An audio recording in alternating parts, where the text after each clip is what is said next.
Frère, la médiation africaine dans le conflit russo-ukrainien est allée verser le visage de tout le continent africain par terre aujourd'hui, à Moscou. Ils sont à Saint-Pétersbourg ce samedi 17 juin 2023. Les Macky Sall, Macky Sall est bête. Macky Sall est bête. Même Macky Sall est bête. Même Mouton est mieux que Macky. Mais Macky est bête. Écoutez vidéo là, frère. Écoutez vidéo là. Saluez tous à Saint-Pétersbourg. Le développement intégral des relations avec les pays du continent africain, c'est une priorité de la politique extérieure russe. Nous nous prononçons progressivement pour le renforcement ultérieur des relations traditionnellement amicales avec les pays de l'Afrique et avec la principale réunion de ce continent, c'est l'Union africaine, à la base des principes de la parité, du respect mutuel et de la non-ingérence dans les affaires intérieures.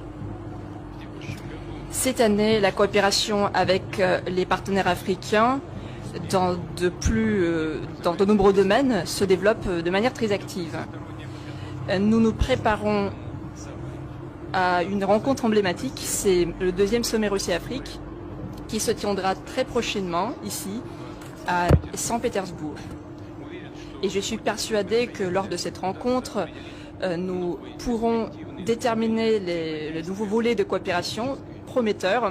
Ce sera la coopération dans le domaine politique, économique, commercial, scientifique, technique, humanitaire et dans d'autres domaines aussi. Je tiens à souligner que la Russie respecte beaucoup la position de principe des pays africains en faveur de la stabilité régionale et globale et de la sécurité, en faveur du règlement pacifique des conflits, de la formation du modèle plus juste des relations internationales. Et nous soutenons votre volonté d'avoir une politique indépendante, souveraine et pacifique. Nous saluons une approche équilibrée de nos amis africains dans le cadre de la crise ukrainienne.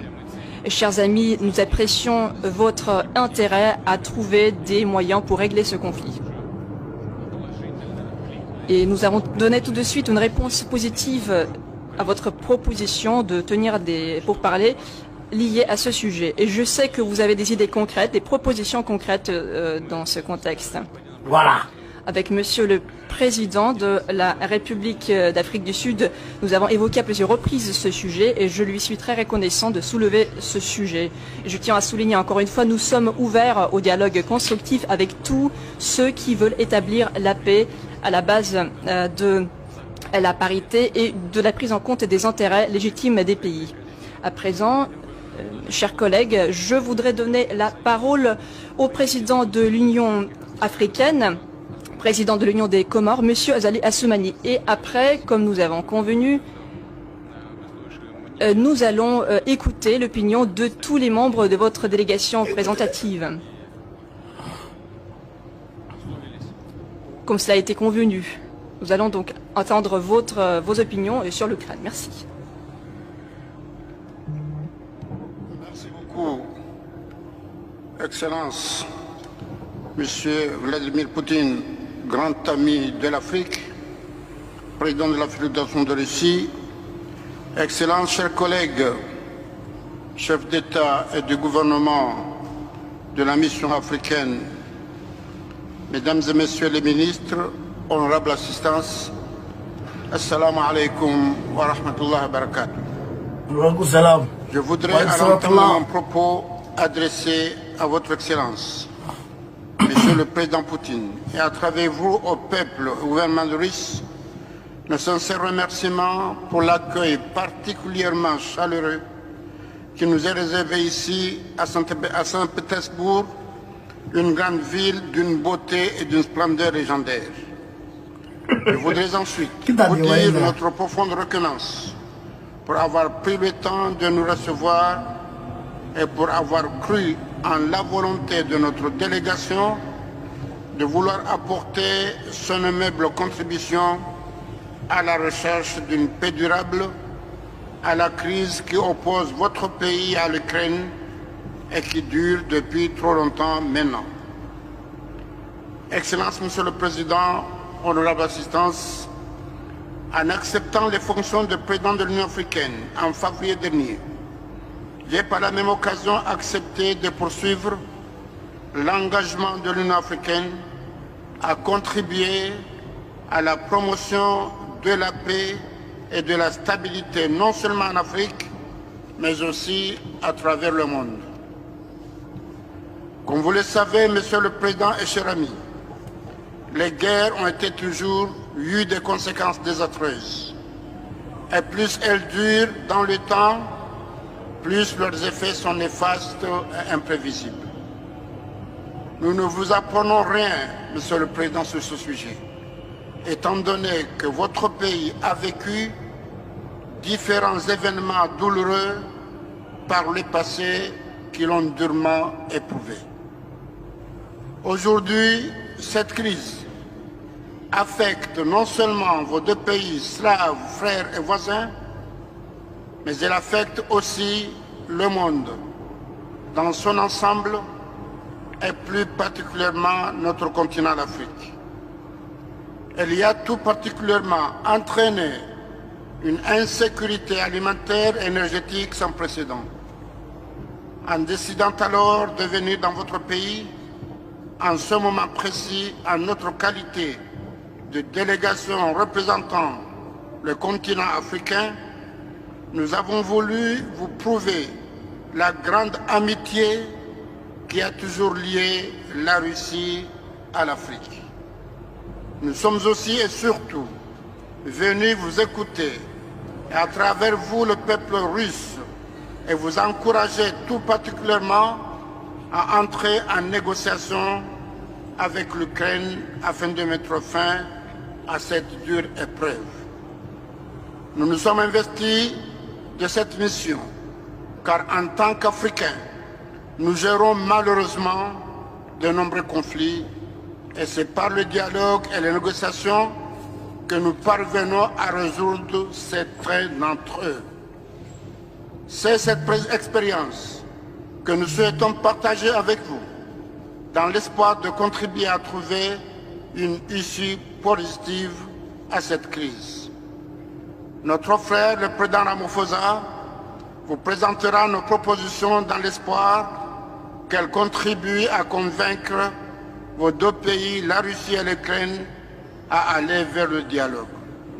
Comme vous le saviez, nous nous sommes rendus hier en Ukraine pour rencontrer le président Zelensky afin de l'écouter, de lui faire nos propositions de solutions à cette épreuve.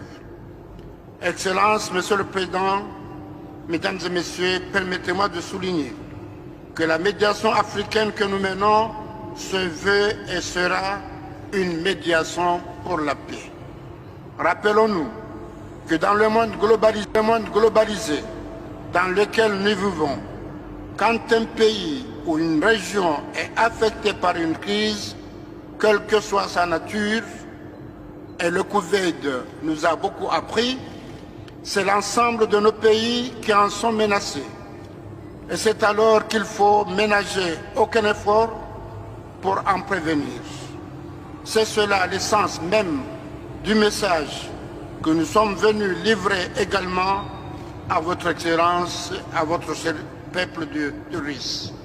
La paix entre vos deux nations frères reste un enjeu majeur pour la stabilité de votre région et du monde dans son ensemble et pour l'Afrique tout particulier par rapport aux relations légendaires que nous entretenons toujours avec la Russie. Nous, les chefs d'État africains, représentant le continent dans son ensemble, espérons vous voir emprunter cette voie de la paix et nous engageons à accompagner vos deux pays amis dans les efforts que vous mènerez dans ce sens. Je vous remercie. Merci beaucoup, cher ami, pour vos Maki va propos. parler maintenant. Nous allons avoir une discussion. Et puis, je vais me permettre d'exprimer mon opinion, puis on va échanger d'opinions suite au résultat suite à votre rencontre d'hier. Et maintenant, permettez-moi de donner la parole au président de la République du Sénégal, Monsieur Macky Sall. Voilà. Voilà. Écoutez, Macky va tout mêler. Je vous remercie, L'autre là a tout mêlé, Monsieur non? le Président Écoutez, Macky. Vladimir Poutine.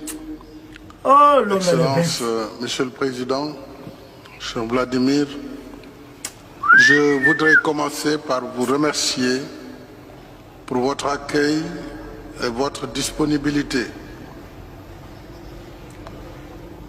Je dois témoigner que vous avez toujours été attentif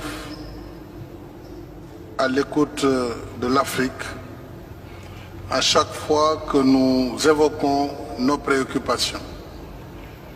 Cela illustre les bonnes relations russo-africaines qui ont pris un nouvel envol avec le premier sommet Afrique-Russie, élan qui va certainement se consolider à l'occasion du deuxième sommet prévu ici même à Saint-Pétersbourg au mois de juillet.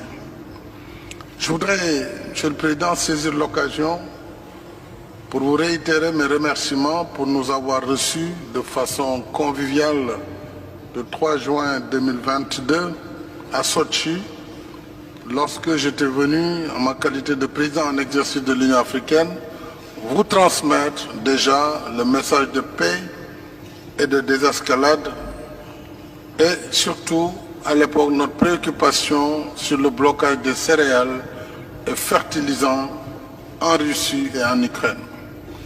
Vous aviez écouté attentivement et montré votre disposition à aider au déblocage des stocks.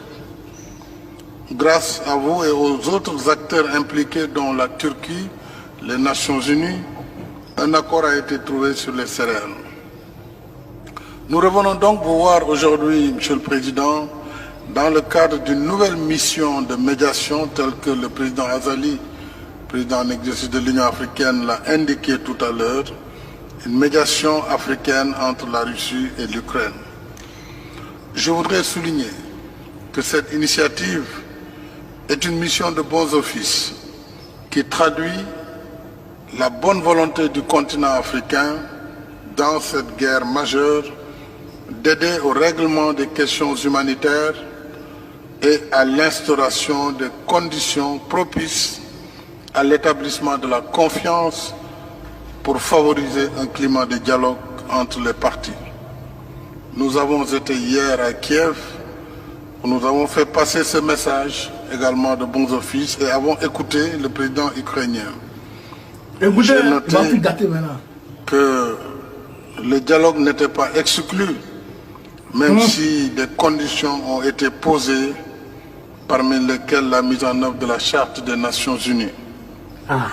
Je suis convaincu que la Russie, membre fondateur de celle-ci, des Nations Unies, donc membre permanent du Conseil de sécurité, aussi attaché à cette charte, pourrait nous aider à évoquer avec vous les questions majeures que tout à l'heure notre collègue de l'Afrique du Sud pourra aborder.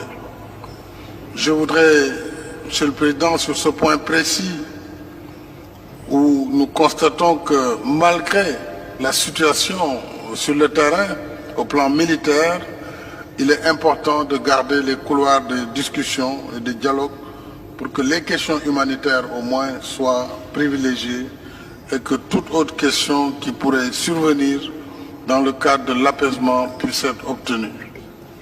Dans l'urgence, je crois que les efforts humanitaires doivent être renforcés, notamment en faveur d'échanges de prisonniers, de civils, et je pense que sur tous ces sujets, nous pourrions aller en profondeur avec vous. Je voudrais en tout cas saluer déjà la libération par la Russie de prisonniers de guerre ukrainiens le vendredi 9 juin dernier. À notre avis, c'est une bonne démarche à explorer pour obtenir un accord de principe pour la libération des prisonniers. Monsieur le Président, nous sommes venus vous écouter également et vous dire que l'Afrique veut la paix entre la Russie et l'Ukraine avec la conviction que cette paix est possible par le dialogue et le compromis. Je vous remercie de votre aimable attention. Merci beaucoup, chers collègues. Le président de la République de l'Afrique du Sud, s'il vous plaît. Thank you very much,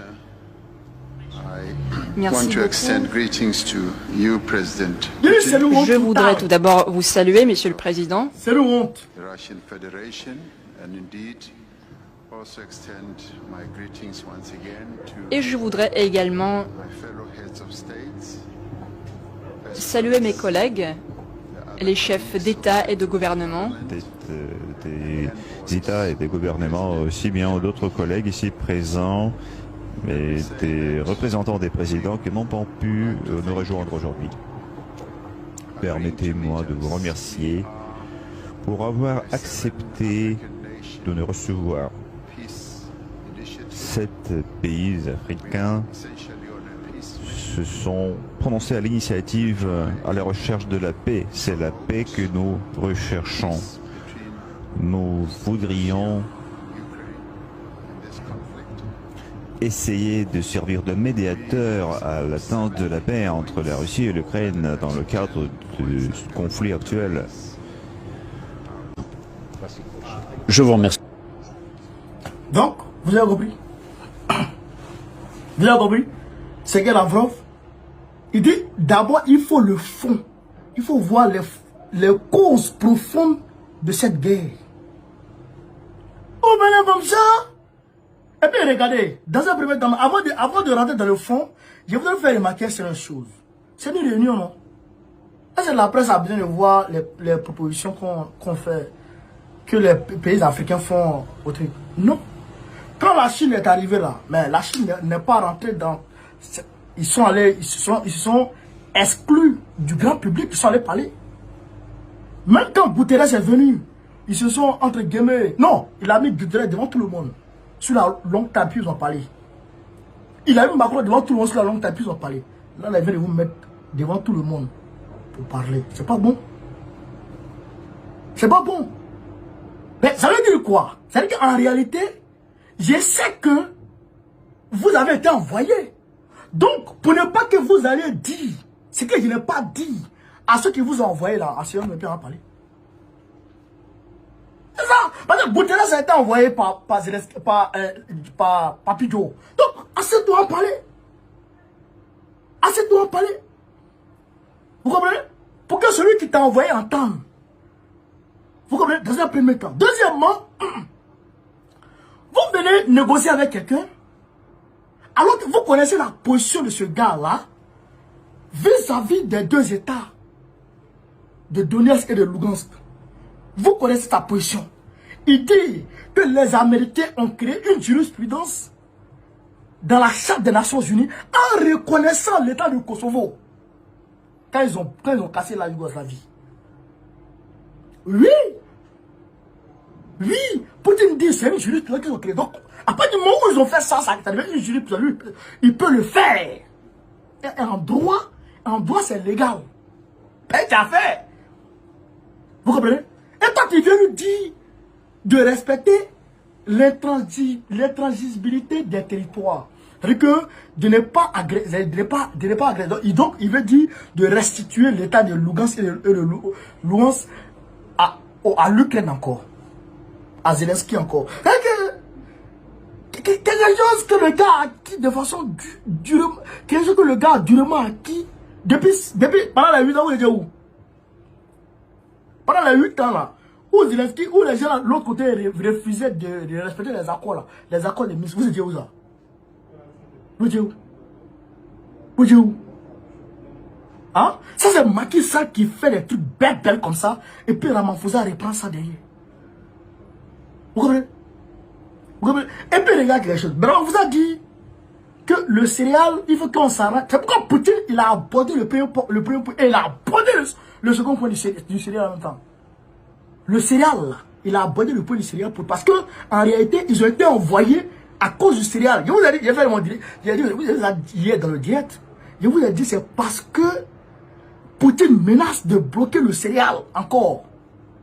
Macky Sall est parti en juin, il a lui-même dit, il est parti en juin 2022 à Moscou, à Sochi. Poutine a réussi à Sochi. Pourquoi? À cause des céréales, parce que Poutine avait bloqué les céréales, la mer Noire. Donc Macky Sall est venu, et puis je crois Ambalo est venu, comment il s'appelle, Erdogan est venu, Poutine a levé le blocus. Là, Poutine est décidé, il est en train de bloquer. C'est pourquoi il est en train de donner gratuitement le céréal aux gens. Ramaphosa, moi, j'aime pas le gars là, il est quel genre de diplomate? Il est quel genre d'homme?